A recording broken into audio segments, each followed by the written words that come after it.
చలో అందరికీ శనార్థులలో టీవీపై సమర్పించు మాస్ మల్లన ముచ్చట్లకు స్వాగతం. వచ్చేసి మీ నర్సికాక ఇక అరుచుకుందాం రారులా ఇయాల్టి మోక. ఏపీ ఉప ముఖ్యమంత్రి పవన్ కళ్యాణ్ చూడురులా ఎంత మంచి పని చేసిండో. ఇక పథకాలు ఇవి కార్యక్రమాలు ఉంటాయి కదా సర్కారువి, అగో ఆ పని మీద ఊరి పోయిండులా.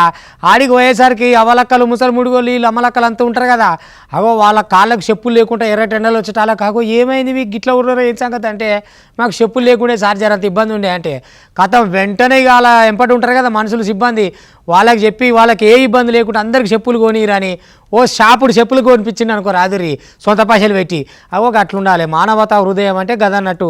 కళ్ళతోటి వాళ్ళ కాళ్ళను చూడలేక ఎండలకు చెప్పులే తెప్పించిండు ఏకంగా ఉప ముఖ్యమంత్రి పవన్ కళ్యాణ్. ఇక ఇంతకు ఏ ఊర్లో అయింది ఏం సంగతి అనేది ఎన్ని చెప్పులు అనేది చూసుకుందాం రారి.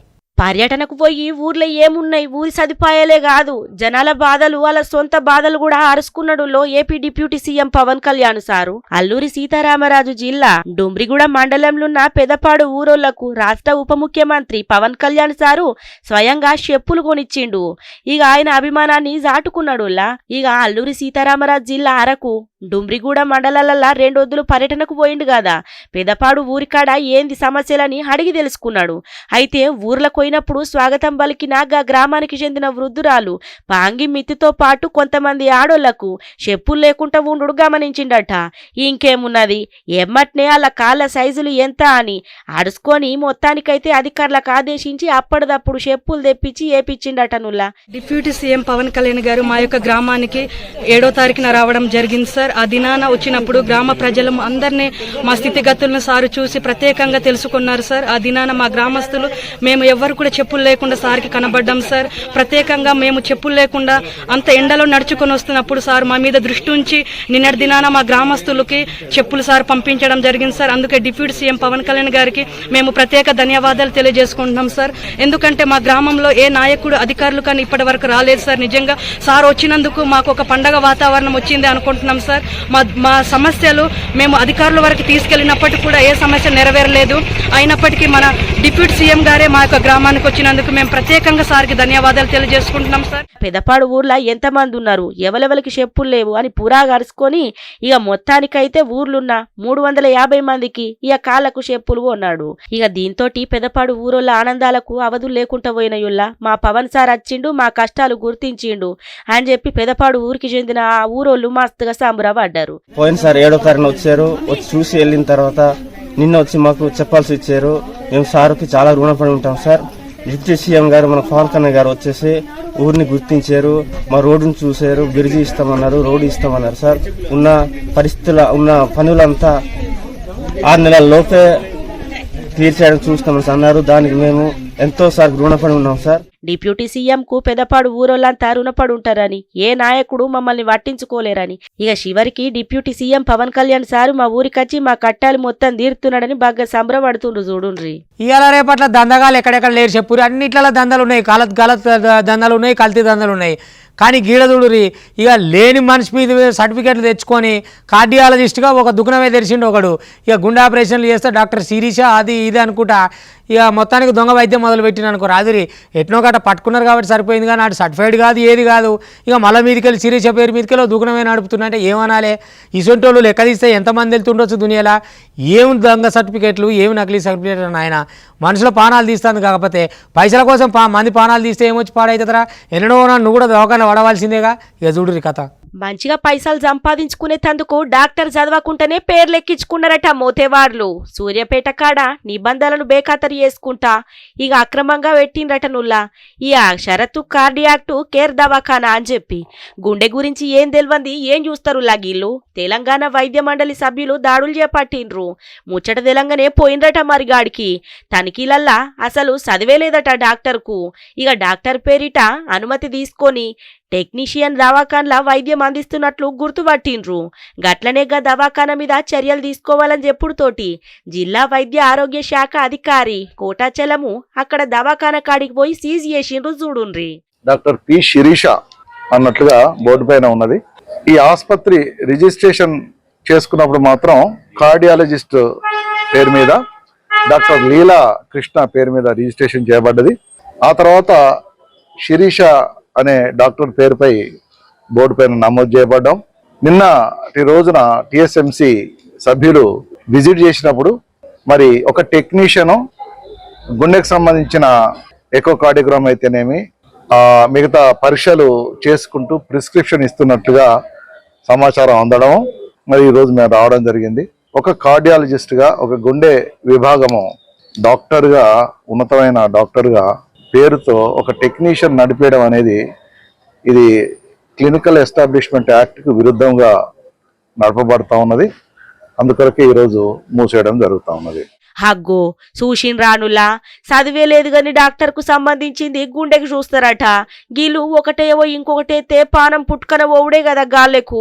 యగి దవాఖాన పేరు షరతు కార్డియాక్ కేర్ సెంటర్ అటనుల్లా. మస్తుగా ఫిర్యాదులు వచ్చినాయట ఇప్పటికే. ఇక తనిఖీలు చేపట్టంగా అసలైన ముచ్చట్లు మొత్తం బయటపడ్డాయి. దవాఖాన్లా గుండె సంబంధిత వైద్యం అందిస్తామని డాక్టర్ శిరీష పేరుతోటి అనుమతి తీసుకొని అసలు డాక్టరే లేకుండా ట్రీట్మెంట్ చేస్తాన్రట.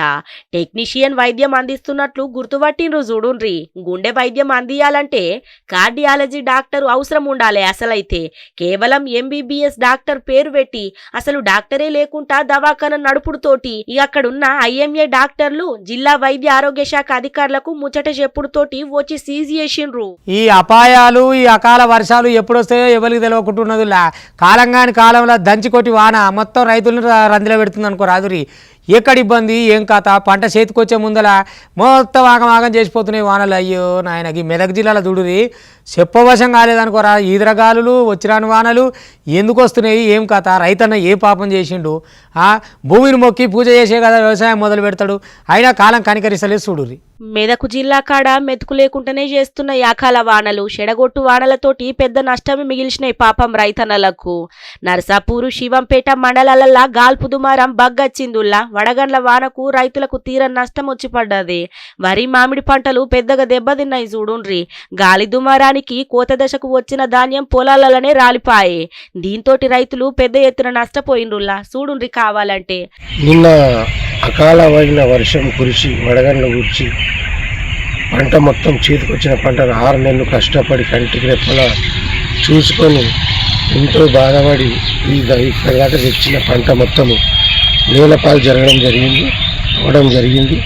దీన్ని ప్రభుత్వం దృష్టికి తీసుకెళ్లి మాకేమైనా ఆర్థిక సాయం చేయగలరని ప్రభుత్వాన్ని కోరుచున్నాను. హగ్గో సూషిన్ రానులా ఎప్పుడు ఆడలు పడుతున్నాయో తెలుస్తలేదు, ఎప్పుడు ఎండలు పడుతున్నాయో తెలుస్తలేదు. ఈ ఆడలు ఒక్కటే కాదు, మళ్ళీ పెద్ద పెద్ద గాలుల అచ్చుడుతోటి మామిడి పంటలు రాలిపోవట్టే, వరి కూడా ధాన్యాలు కింద రాలవట్టే. ఏం చేసుడో అర్థం కాక రైతన్నలకు బగ్గ దిగులు పట్టుకున్నదులా పాపం. ఇంటికి చేరాల్సిన ధాన్యం రాసులు నేలపాలైనాయని చెప్పి ఆవేదన వ్యక్తం చేస్తాండ్రు. సర్కారు ఆదుకోవాలని ఏడుకుంటుండ్రు చూడుండ్రి. వడగండ్ల వానకి వరి మొత్తం ధ్వంసం అయిపోయింది, వరి మొత్తం నాశనం అయింది. 4 గంటలకు పడ్డ వానకి వరి, స్తంభాలు, కరెంటు వైర్లు ధ్వంసం అయిపోయాయి. ప్రభుత్వం ఏమైనా మా పైన దయించి ఆర్థిక సాయం చేయగలదని కోరుతున్నాం. ఏదేమున్నా రైతన్నకైతే కట్టబెనుల పంట చేతికొచ్చేదాకా చిన్న పిల్లగాళ్ళను ఎట్లా చూసుకుంటారో గట్లా కాపాడుకోవాలి. ఎంత కాపాడుకున్నా ఏమైతుంది చెప్పుండ్రి. అది హాస్టలా, రెస్టారెంటా, ఏంది అసలు? ఎవరు వస్తురు, ఎప్పుడు పోతురు ఏం తెలుస్తలేదు. అయంకాల వాటర్ పోయినా పాపాన లేడట. ఇక ఆడ ఉన్న హెల్పర్లు ఉంటారు కదా, వాళ్ళు పనిచేసేటోళ్ళు, ఇక వంట చేసేటైనా వాళ్ళు వీళ్ళుగా వాళ్ళదే రాజ్యం అట. ఇష్టానుసారం వండు, మెనూ ప్రకారం పెట్టుడు లేదు. మళ్ళీ మీదికి వెళ్ళేమన్నా అంటే ఎగురులో పెట్టుడు. మరి వాడేని జాడైతే లేదట. మరి దేనికున్నారు, ఏం కథ, ఎవరు నడిపిస్తురు, ఏంది గాయి గందరగోళం ఈ హాస్టలు? ఏం హాస్టలు, ఏం సంగతి, ఏం అర్థం కాకుండా ఉన్నదట. మరి ఇంతకు మీకన్నా అర్థం కావాలి కదా, ఆ ముచ్చట ఏందో చెప్తారా? అరే రే పోరగాళ్ళు గిట్ల తింటే ఎట్లా బత్తరులా? ఏమో ఇంట్లోకి వెళ్ళి పెట్టినట్టు ఎక్కడ అరాచకం, ఏం కథ ఈ అరాచకం? ఇక చూడురు వాళ్ళ బాధ ఎట్లున్నదా.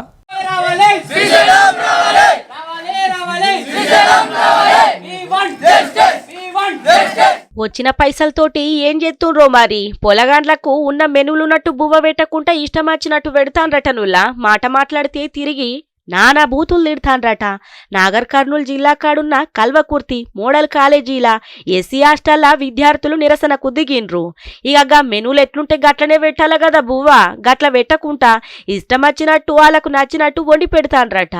ఇక హాస్టల్ల విద్యార్థులైతే హాస్టల్ ముంగట ఆందోళన చేపట్టిండ్రు చూడుండ్రి. మొత్తం మనకు వర్కర్లు ఎంత మంది? 5 మంది ఉంటారు కదా. మనకు పాత ఫ్రిడ్జ్ ఒకటి ఉండే, నేను ఫైనల్ ఉన్నప్పుడు అదే హాస్టల్ సలాడ్ కూడా ప్రొవైడ్ చేశాను. అదే ఎండ కట్టి నీళ్ళు పెడుతున్నా పెడతారు ఒక బోనం బస్ అది చేస్తారు మీరు చిన్నగా అసలు. చిన్నగా ఉన్నాయని చెప్పి పెద్ద రాలేదు అని చెప్తే నేను ఆగిన 2 రోజులు బోనం బస్ చేస్తారు. అంతేగాని నేను తేనా అగ్గో సూషిన్రానులా ఇక హాస్టల్లో పనిచేస్తున్న వర్కరు శ్రీశైలము విద్యార్థులతోటి ఇష్టం వచ్చినట్టు మాట్లాడుకుంటా తిడతాండట. ఇక ఎమ్మట్నే గైలను సస్పెండ్ చేయాలని విద్యార్థులు ధర్నాకు దిగిండ్రులా. హాస్టల్ వార్డెను కూడా సమయపాలన పాటిత్తలేడు. అసలు హాస్టల్లో ఏమున్నాయి ఏం చేస్తాండ్రు అన్న తీరే లేదు. వర్కర్ల పనితీరు మస్తాగమున్నది. ఇప్పటికైనా అధికారులు స్పందించి మెనూ ప్రకారం బువ్వబెట్టి అంత మంచిగా చూడాలని విద్యార్థులు కోరిండ్రు. మరి రావాలి శ్రీశైలం రావాలి రావాలి రావాలి శ్రీశైలం రావాలి we want justice we want justice. ఈ వానర సైన్యానికి రాజ్యం లేకుండా వచ్చినా ఎట్లా వర్గపోరు ఉంటేనన్నా వనంలో పెట్టుకోవాలి కానీ ఊర్లలో పెట్టుకొని ఊరోళ్ళ మీద పడతామంటే ఎట్లయితే చెప్పురి. యోగి కరీంనగర్లో చూడురి కోతుల గుంపులు ఉన్నాయి. ఆ గుంపులు పాడైపోను. మరి లీడర్షిప్ దొల్లుల్లా మరి ఏమి లొల్లో 2 మందలు తయారైనాయట. ఇటో మంద అటో మంద గర్రం అంటే గర్రం అనుకుంటా గీరుకుంటా గిచ్చుకుంటా ఒకటే చవడం పెట్టుకుంటున్నాయి. మా పట్టిన నిద్రపోవు లేదు మనుషులు కనబడతా మీద వాడు కరసుడు. ఇక ఈ బ్యాచ్ వాళ్ళకి ఆ బ్యాచ్ వాళ్ళు పోదు ఆ బ్యాచ్ వాళ్ళకి ఈ బ్యాచ్ చదువు. ఏం వానర సేన మా ఆంజనేయ స్వామి ఎక్కడునో అయ్యా మీ సేనని తీసుకపోరు. అది ఊరి మీద పెడితే వాళ్ళేం కావాలి పాపం. ఒక ఆమె మీద వాళ్ళు ఎట్లా గీరుతున్నాయి చూడరు. వామ్మో జర్ర అయితే చచ్చిపోతుండే కదా. ఇక చూడుర్రి హగ్గో మొత్తం కోతుల వనం అయిపోయింది కదా కరీంనగరము. కరీంనగర్ జిల్లాల కోతులు జనాల్ని బాగా బంబేలెత్తిస్తున్నాయి చూడుండ్రి. ఊర్ల మీద వాడి దాదాగిరి చేస్తున్నాయి. జనం మీద దాడి చేసుకుంటా మస్తు భయపెడుతున్నాయి. ఏ బిడ్డ ఇది నా అడ్డ అన్నట్టే ఉన్నది పోండ్రి. ఇక్కడ అక్కడ అనే తేడా లేకుండా ఎక్కడ చూసినా కోతులే కనబడుతున్నాయి. ఈ కోతులతోటి పాపం వణికిపోతున్నారు కరీంనగర్ వాళ్ళంతా. కరీంనగరంలున్న మంకమ్మ తోటల ఒక ముసలామె మీద కోతులు దాడి చేసినాయి పాపం. ఇక ఇంటి ముంగట నిలుసున్నదట గీ ముసలమ్మ ఆగమ్మ కొంగు పట్టి కోతి గుంజంగా ఇక ఇంకో కోతి ఆమె మీద దునికి కింద పడగొట్టిందట. అటెనక షిక్కి కోతులు మొత్తం ఎగబడ్డాయట చూడుండ్రి. ఎమ్మటనే అక్కడ ఉన్నోళ్ళు కట్టెలు పట్టుకొని వచ్చి ఒర్రుకుంట బెదిరించుడుతోటి కోతులు ఆమె నిడిసబెట్టినాయి గాని లేకుంటే పానం తీసేటి ఏనులా పాపం పాడైపోను.